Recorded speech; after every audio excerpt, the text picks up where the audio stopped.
us and is one of the biggest proofs that there is a designer.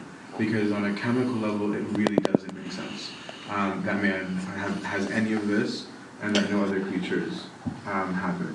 But this is fundamental because the basis of the incarnation is going to be about this image. And then it says that things were conditioned upon. God gave him a gift, and then there was conditions. What was the conditions for keeping that gift? A law and a place. Okay, what is the law and what is the place? What is it? This was paradise. Okay. And the law was not eating from the tree of knowledge of good and evil. That was the first law. You're right, it was the prohibition, and it was, what the law was a guise for is to keep the will and intention of God, right? It's for serving that image. Okay. He set them in his own paradise and laid upon them a single prohibition. If they guarded the grace and retained the loveliness of their own, of the original innocence, then the life of paradise should be theirs without sorrow, pain, or care, and after the assurance of immortality in heaven. But if they went astray and became vile, throwing away their birthright of beauty, then they would come under the natural law of death and live no longer in paradise, but dying outside of it, continue in death and in corruption. This is what Holy Scripture tells us, proclaiming the command of God, of every tree that is in the garden thou shalt surely eat, but of the tree of knowledge of good and evil ye shall not eat, but in the day that ye do eat, ye shall surely die. Ye shall surely die, not just die only, but remain in the state of death and of corruption. Okay. This paragraph is fundamental, okay, because he builds most of the rest of the book on it. So, when God created man, or gave him the gift of his image and likeness, what was the will? What was his will for man? That's in this paragraph here. To guard and retain the loveliness of the original innocence. Right? And keep going. And the life of paradise would be theirs without sorrow, pain, or care. And after it? It's assurance of immortality in heaven. Precisely. There was never an intention for pain. There was never an intention for sin. There was never an intention for sorrow. In fact, we were made with the intention of us being incorrupt and immortal. Okay, this is what particularly divine nature means in most of the language of the fathers, is that we were actually meant to be immortal, incorrupt, and sharing in the gifts that is his nature. So the image and likeness gave us his characteristics, and by grace, we were meant to live forever, as we were. But then, what was the caveat? If we did not retain, then what would happen? We'd come under the natural law of death and live no longer in paradise. Precisely. So, an analogy that I've learned to use that I think is brilliant, it's going to be more seen in chapter 2 and 3, is an apple, okay, or a fruit. If an apple is exposed to the air, right, if it's not preserved in its proper place as it was, what happens to it? It goes brown. Right, it goes brown, right? Is there any stopping it going down? Eat it. There's, yeah, you can digest it. So then that would be like, God being like scratched out. Okay. This is true. Thank you for the image. It does go brown. But even if you put it in the fridge, right, it doesn't stop it. You'll slow it down, but its damage is done. And so the need to preserve it in its original state here, and I'm not going to elaborate more on this because in the dilemma, there's going to be a lot of questions like, why couldn't God forgive? Why couldn't God do, like he lists a whole bunch of things like, why didn't God just do, and lists a bunch of them. But all we'll say with this analogy right now is that once death is set in motion, it's set in motion, right? And that's why it was so important that they maintain it, because the minute that they did anything else, they introduced corruption. And that's why in patristic language, sin is seen as disease, not in terms of legals. Sin is the introduction of disease into the spirit, and that's why it brought about death. Because death here was clearly a consequence. It is not a punishment. Because if it's a punishment, it was like, in that day, I will surely kill you. But instead he's saying, in the day that you eat from this, what's going to end up happening to you is you're going to start to die. What I was giving you as a grace, okay, by union with me, you've now lost because you've introduced disease into you, and you've introduced something that is the opposite of goodness. And so I can't dwell in that. Like there's no mixing of these two things. So this is a fundamental concept, because this whole book is laying out the core of what we believe about salvation. And so so far what we're saying is that God existed out of non-existence, created out of non-existence, created only because he is good, created man only out of his love, set man apart by giving him his image and likeness, and gave him the gift of incorruption and immortality, so long as he cared to preserve the gift that was given to him. So if therefore we died because disease was introduced, so to speak, and not because of a punishment, then how is it that we say that Christ paid the punishment for our sins? That's wrong language.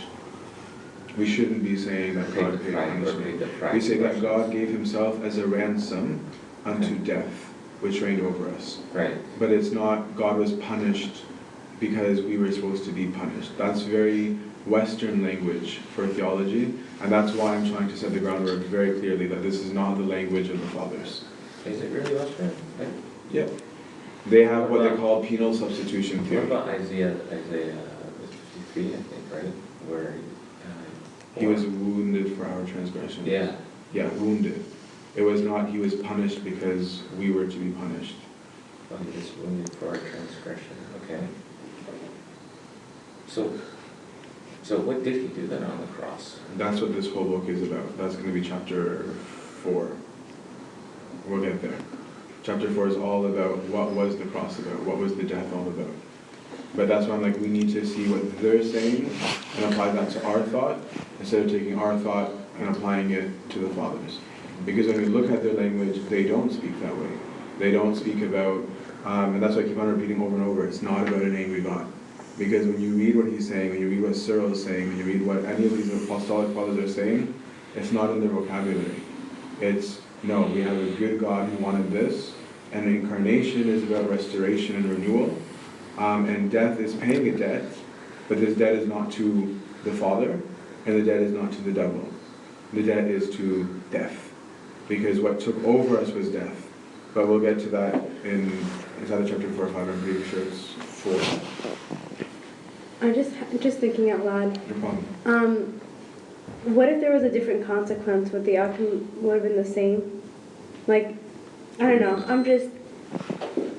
I know during our Sunday school class, I remember they were asking about, well, why did God give Adam and Eve this type of commandment? You know, and us versus reciprocating that love to God and having that relationship and obeying Him. And then, so what if God had a different consequence for us? Like, I don't know. Would it have been the same outcome?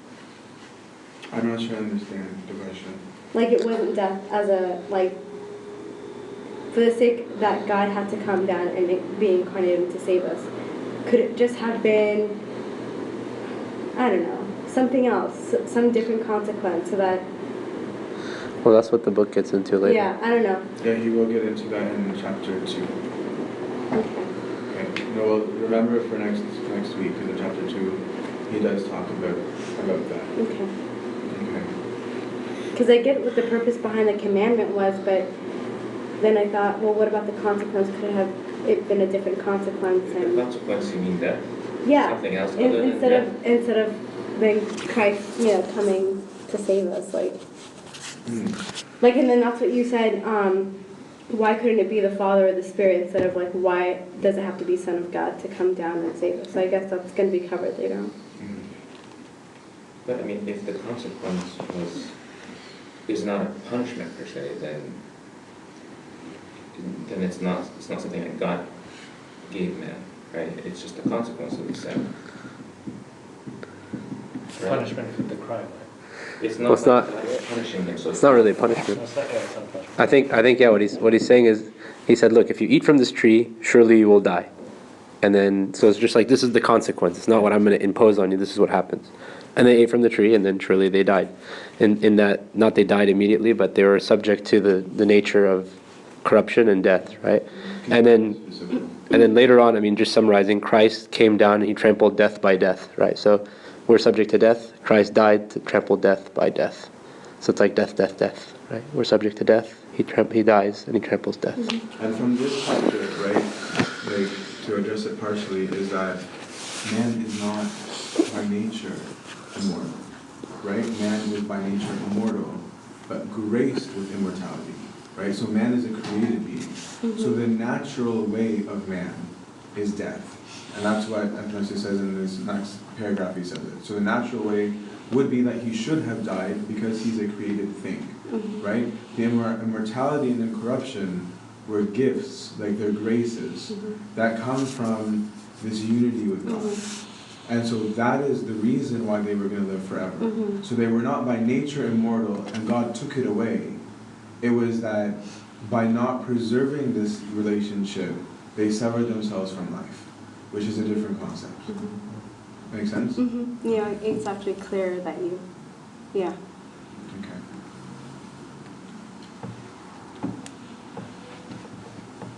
And if we're wondering why we're discussing this, section 4, you may be wondering why we're discussing the origin of man when we set out to talk about the words becoming man. The former subject is relevant to the latter for this reason. It was for our sorry case that caused the word to come down, our transgression that called out his love for us, that he made haste to help us and to appear among us. It is we who are the cause of his taking human form, and for our salvation, that in his great love he was both born and manifested in a human body.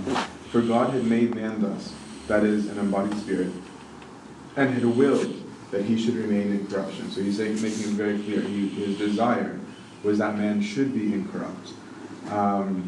But men, having turned from the contemplation of God to evil of their own devising, had come inevitably under the law of death. Instead of remaining in the state in which God had created them, they were in process of becoming corrupted entirely, and death had them completely under its dominion. So what is he saying here?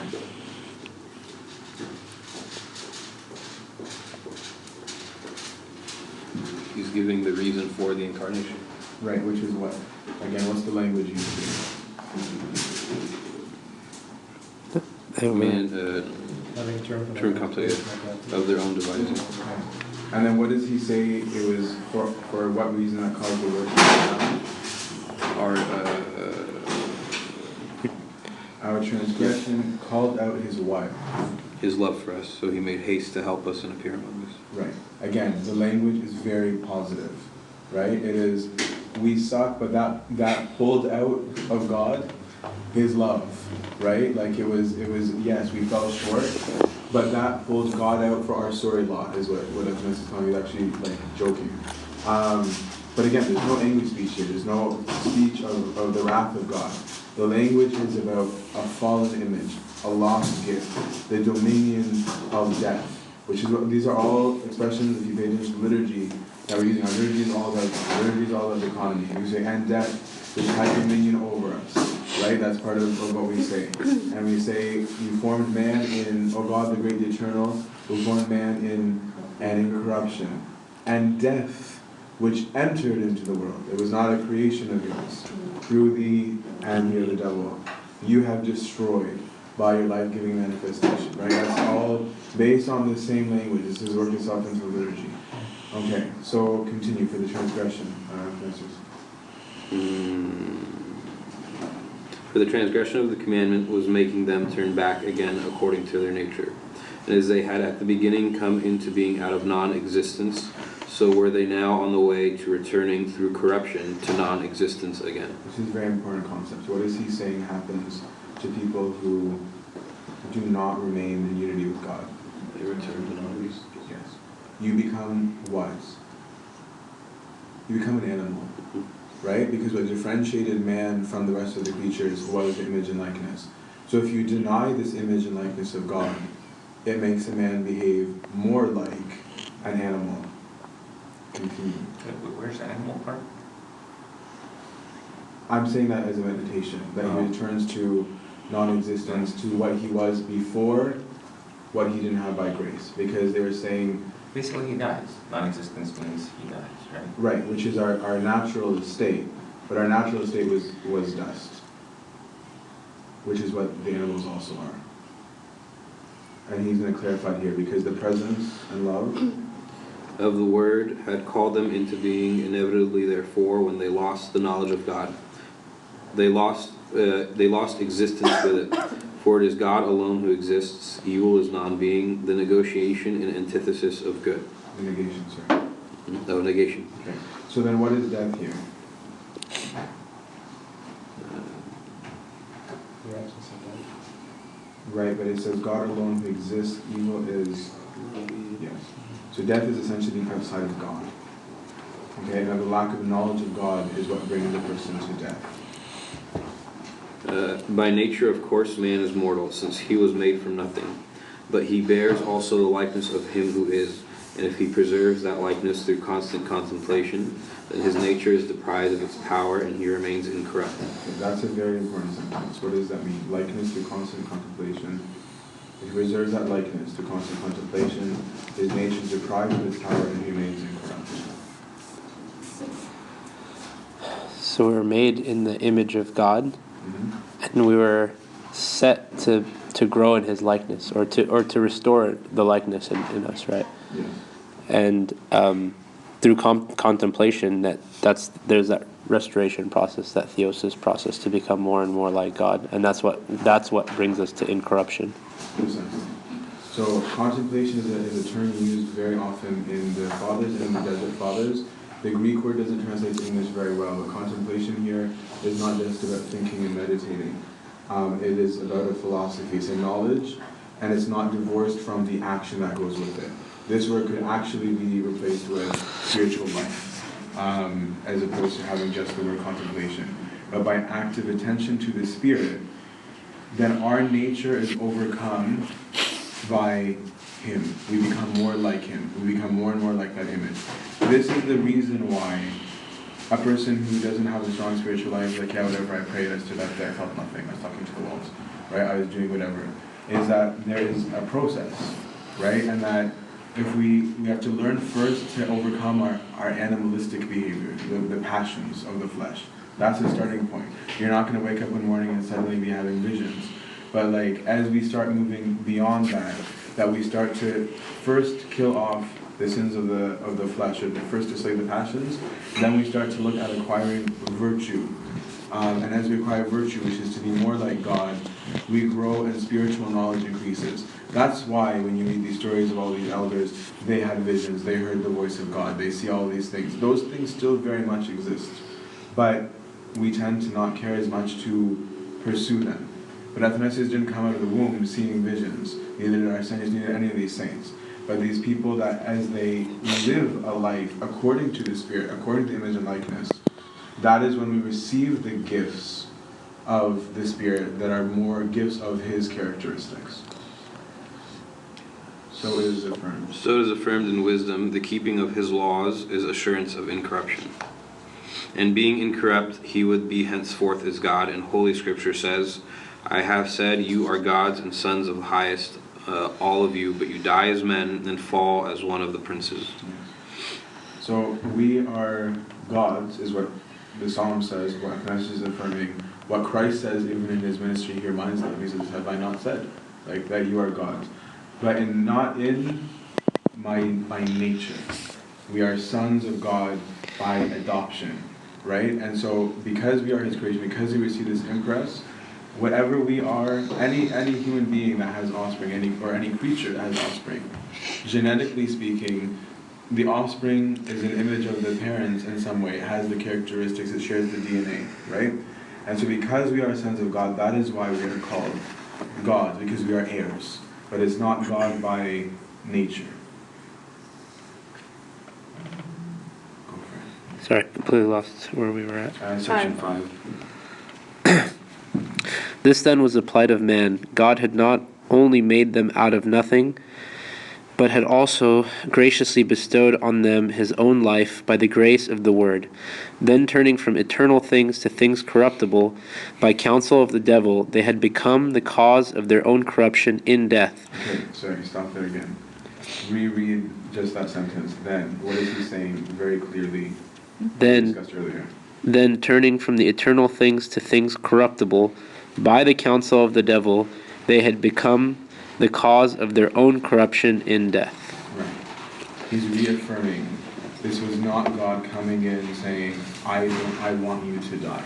Right? He's reaffirming that it is because they went from eternal things to corruptible things. By the counsel of the devil, they had become the cause of their own corruption and death. Like again, it was a natural consequence.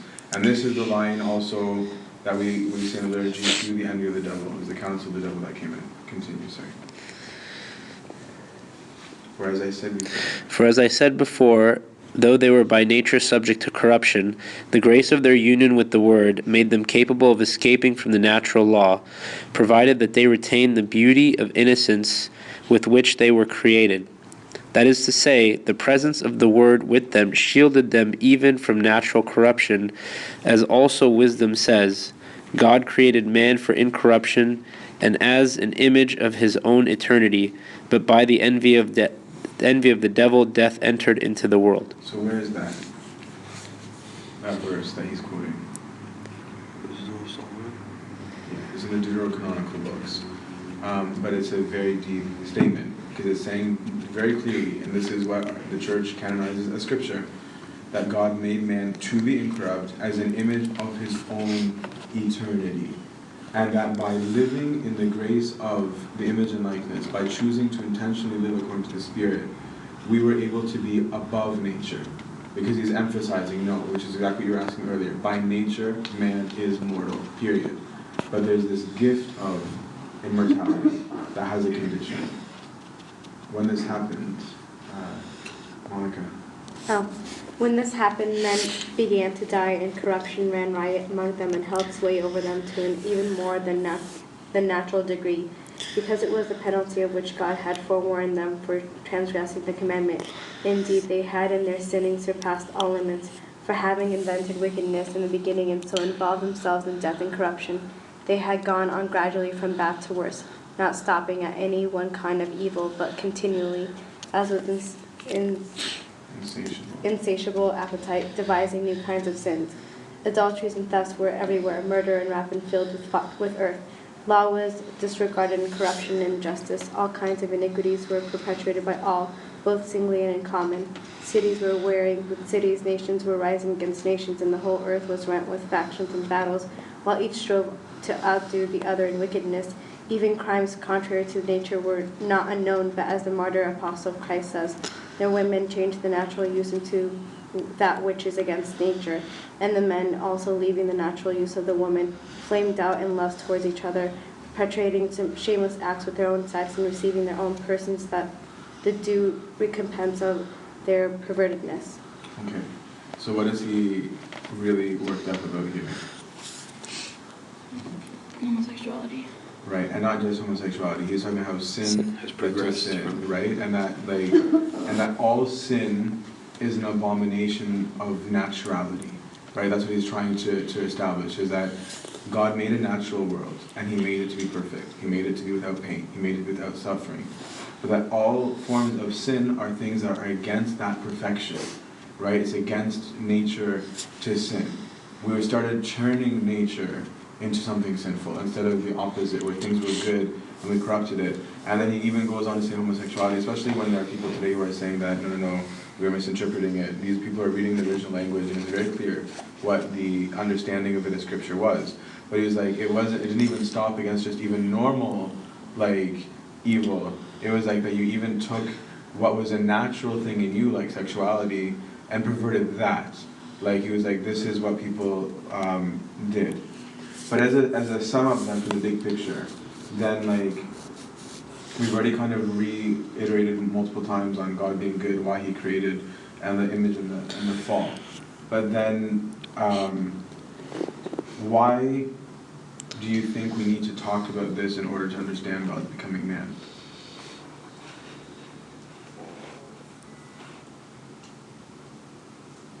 Talk about what specifically? From this chapter? Like, why are we talking about all of this stuff? Why is that the necessary, do you think, starting off with creation and intention and what happened at the very beginning? Maybe to show like the nature that God inherited for the purpose of coming down on earth. Very good. That's definitely going to be part of it. Okay, is that it's important for him to set up the whole point, right? And this is true in almost everything in church life.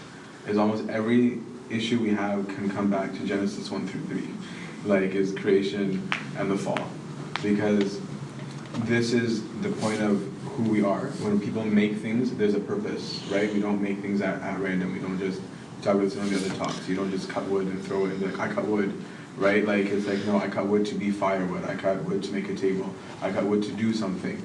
So there's an intention, right?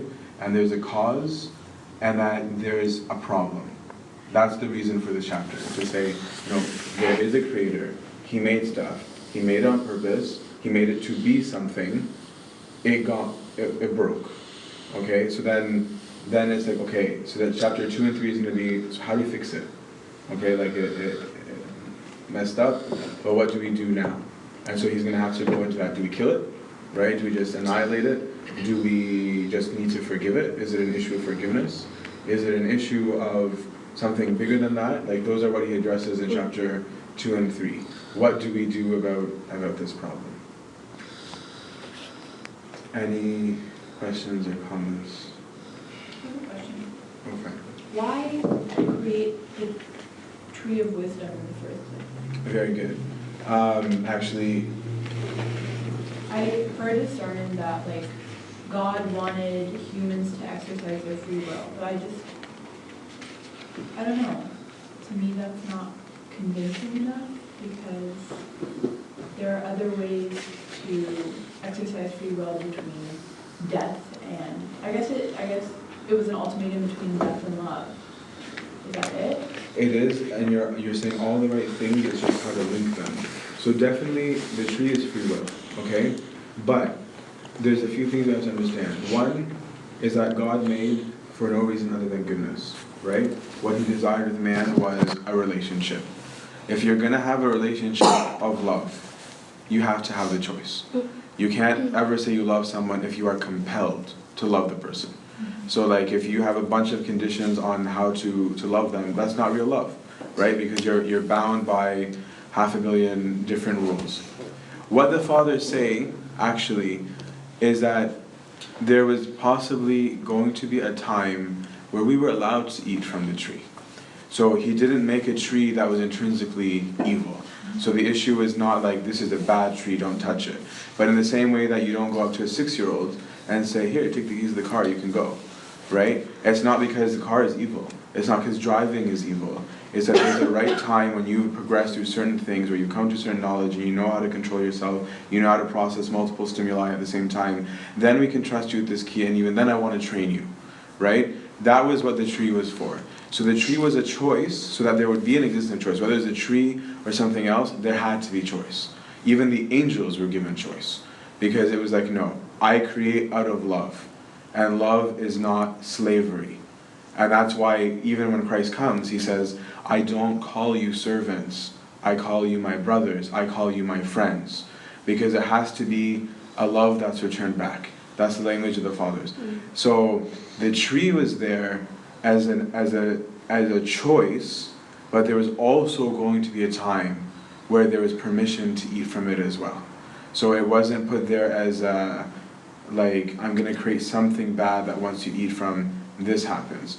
And the devil actually understood that clearly, because when the devil tempts Eve, he doesn't say, like he says to her, like, are you sure? Are you sure that when you eat from this, you're actually going to die? Or how do you know that it's not really that you're going to know stuff and be like God, and God isn't like that, right? Whereas God's like, no, like, it is true. You were going to know stuff when you did it, but there is a time when that knowledge helps, right? We don't take a 4-year-old and just explain all the mysteries of life and be like, get it, right? Like, they have to go through certain things together. So what did actually Adam know and Eve know after they ate after that tree, from the tree?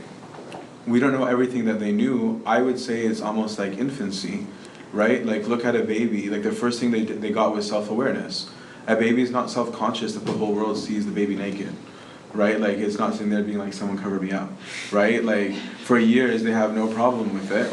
It's when they start to develop self-awareness that suddenly they're like, okay, whoa, like no, I'm not going out there in front of people, I'm not going to do this and this and this.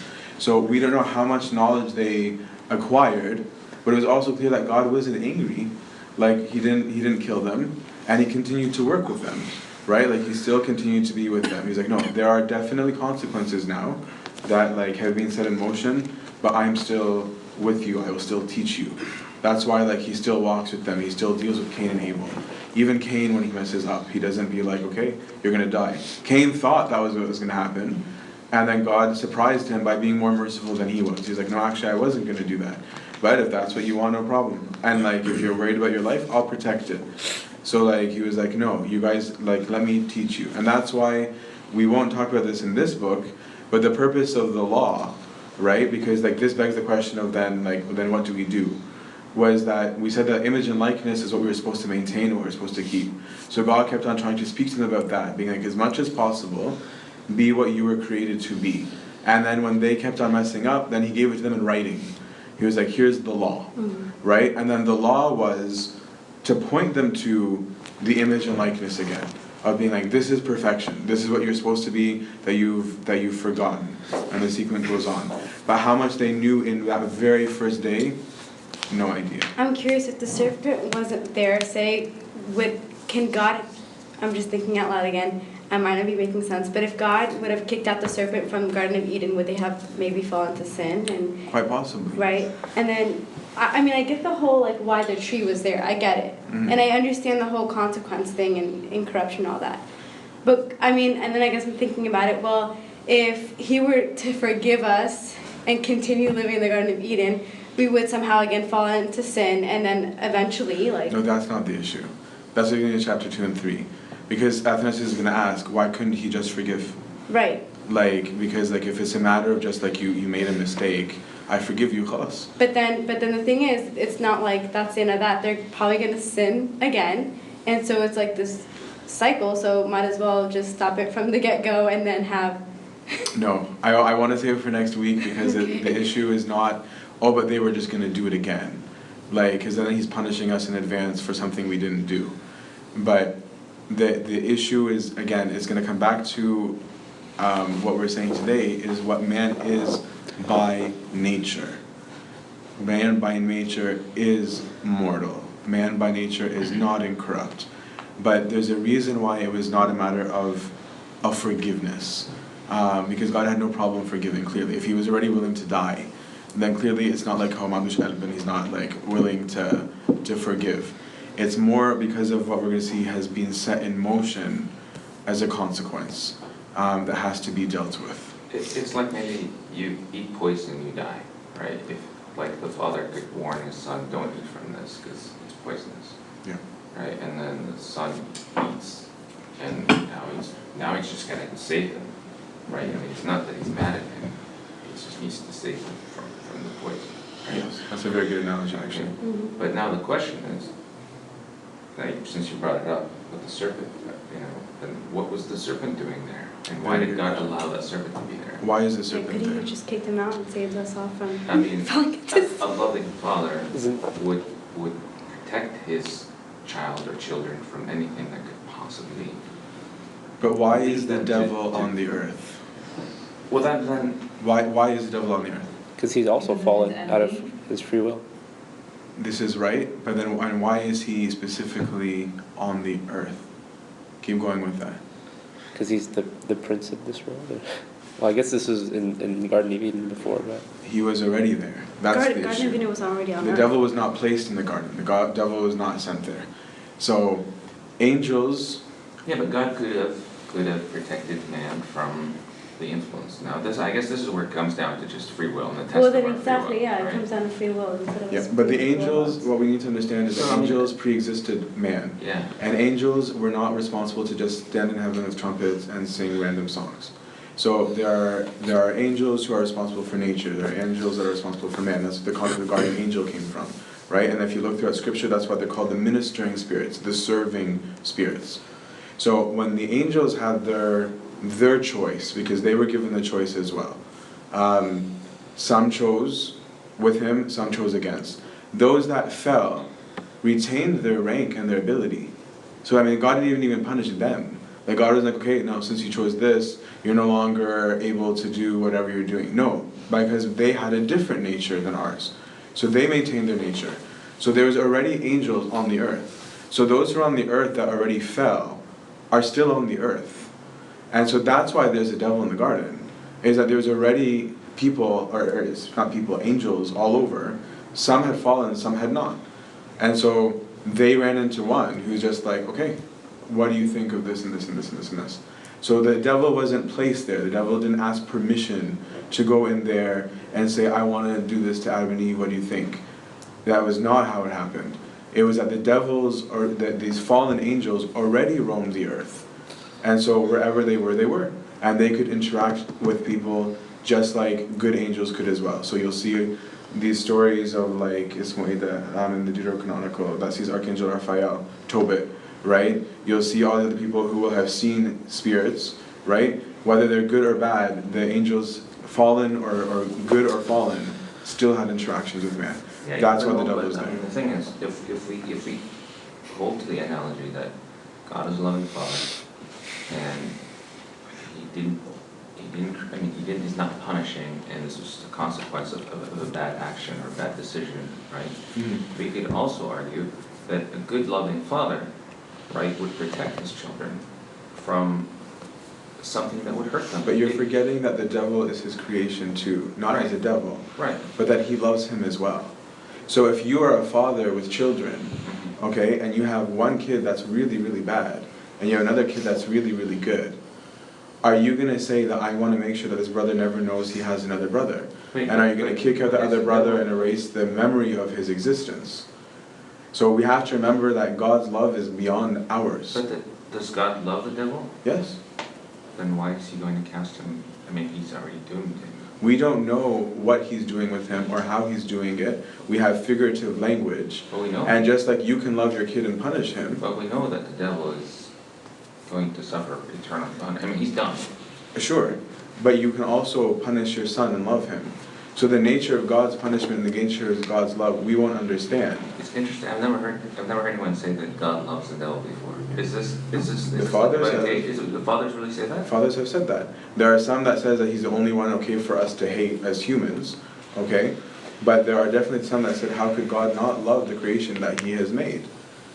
So we don't understand it. It's not something that we can understand, but you can relate it in terms of that even a parent who has a rotten kid is unable to stop loving them, even when there's so much hurt and pain and suffering. Even when the parent at one point kicks the kid out of the house, there's still a bond of love as the fact that this is one's own offspring and creation.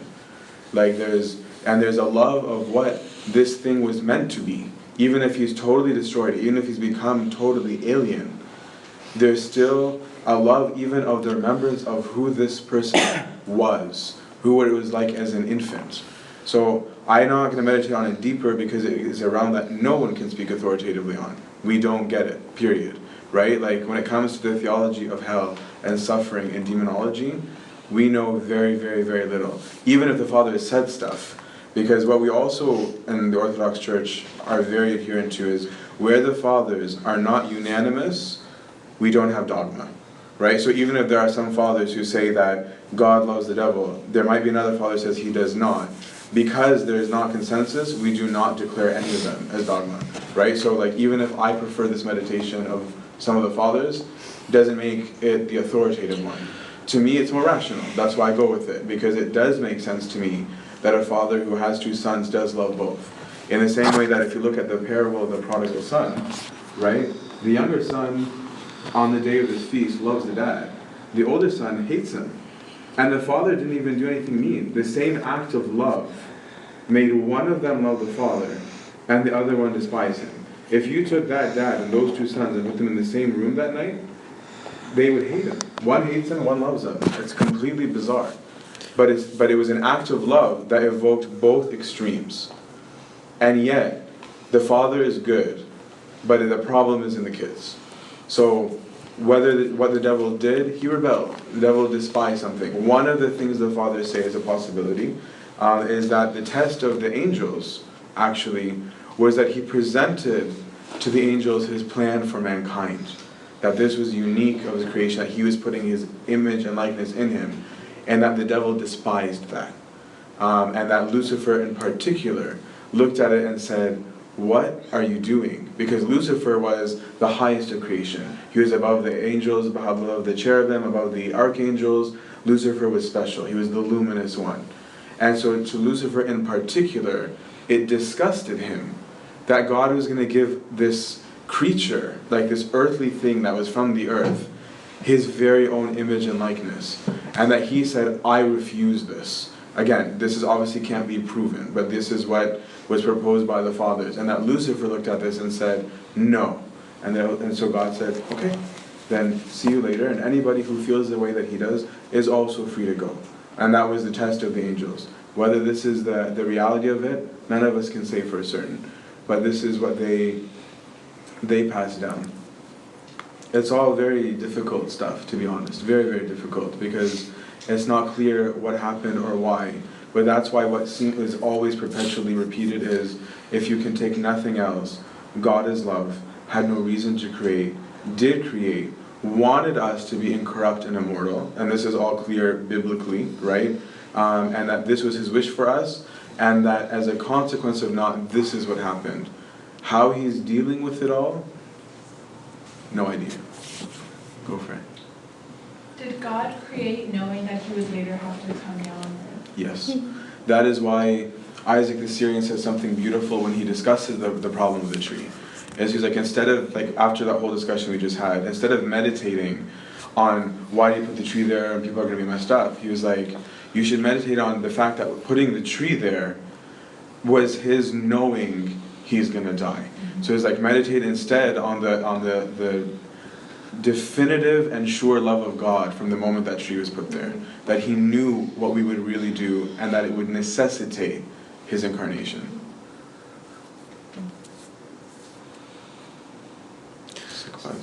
Question. So when he kind of breathed the life or imprinted the image and likeness of God, that part of, we kind of received all the attributes in our image, right? So the attribute, one of them being eternal. So that now we have an eternal spirit, so, right? We have an eternal spirit, yes. Yeah. So if I die, I'm eternal. It's just where do I, in what standing am I with God, right? So, but then it's, he talks about the nature of man being corruption, or being corruptible, and death, and having kind of an end. So is he creating a distinction between the spirit of man and the body of man? Or is he saying that just man, before the image of God was imprinted on him and that grace was given, was like the other animals, and that he was not eternal, and then he was given eternity? This is something that I'm not comfortable totally getting into, because I get confused with what I'm reading sometimes, to be totally frank. Because is the gift of the spirit itself is immortal, and that is what he gave man, that's what's unique to man, is this spirit. But then I guess the suggestion is that he could have brought it to non-existence if he liked, but that the will was for it still to be eternal. So what we were going to be was immortal and incorrupt in that body and with that spirit. But now the flesh could now die. But I guess, in the economy, he still wills for the eternity of man, for the eternity of this relationship. But I can't get into much more than that, because it's all speculative at that point. Like, I really couldn't say anything definitively.